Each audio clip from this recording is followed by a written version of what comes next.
ശബരിമലയിലെ പുതിയ കുളം നിർമ്മാണത്തിനെതിരെ ഹിന്ദു ഐക്യവേദി ഭക്തജന സംഘടനകളുമായി കൂടിയാലോചിക്കാതെ ഏകപക്ഷീയമായാണ് ദേവസ്വം ബോർഡ് കുളം നിർമ്മിക്കാൻ തീരുമാനമെടുത്തത് എന്ന് ഹിന്ദു ഐക്യവേദി ആരോപിച്ചു.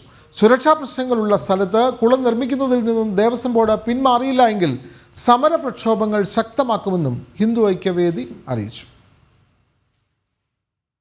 18-ാം പടിക്ക് താഴെ വലിയ നടപ്പന്തലിന് പിൻഭാഗത്താണ് പുതിയ കുളത്തിന്റെ നിർമ്മാണം. ഇതിന്റെ നിർമ്മാണ ഉദ്ഘാടനം കഴിഞ്ഞ ദിവസം നടന്നു. നിലവിലുള്ള ഭസ്മക്കുളം നിലനിർത്തി പുതിയ ഭസ്മക്കുളം എന്ന പേരിലാണ് ദേവസ്വം ബോർഡ് രണ്ടാമത് കുളം നിർമ്മിക്കുന്നത്.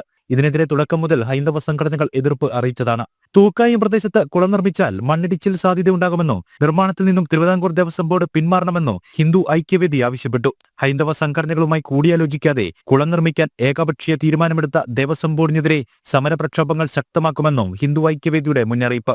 തീർത്ഥാടകർക്ക് ആവശ്യമില്ലാത്ത കുളത്തിന് പകരം ശൗചാലയങ്ങൾ നിർമ്മിക്കണമെന്നും തിരക്ക് പിടിച്ച് കുളം നിർമ്മിക്കുന്നതിൽ ദുരൂഹതയുണ്ടെന്നും ഹിന്ദു ഐക്യവേദി സംസ്ഥാന ഉപാധ്യക്ഷൻ അഡ്വക്കേറ്റ് കെ ഹരിദാസ് കുമാർ ആരോപിച്ചു. എന്തായാലും ഇത് വലിയ ദുരൂഹതയുള്ള ഒരു നിർമ്മാണ പദ്ധതിയാണ്. അതുകൊണ്ടാണ് അടിയന്തരമായിട്ട് ഇതിനെതിരെ ഞങ്ങൾ പ്രതികരിക്കുന്നത്.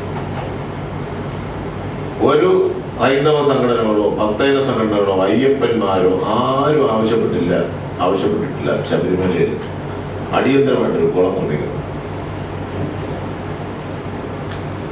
ആരുടെയും ആവശ്യം കൂടാതെ തന്നെ ദേവസ്വം ബോർഡിന് മുന്നിട്ടിറങ്ങിയാണ്. ശബരിമല വികസനത്തിന് ഗുരുസ്വാമിമാരെയും ഹൈന്ദവ പ്രതിനിധികളെയും ഉൾപ്പെടുത്തി 365 ദിവസവും പ്രവർത്തിക്കുന്ന ശബരിമല വികസന സമിതി രൂപീകരിക്കണമെന്നും ഹിന്ദു ഐക്യവേദി ആവശ്യപ്പെട്ടു.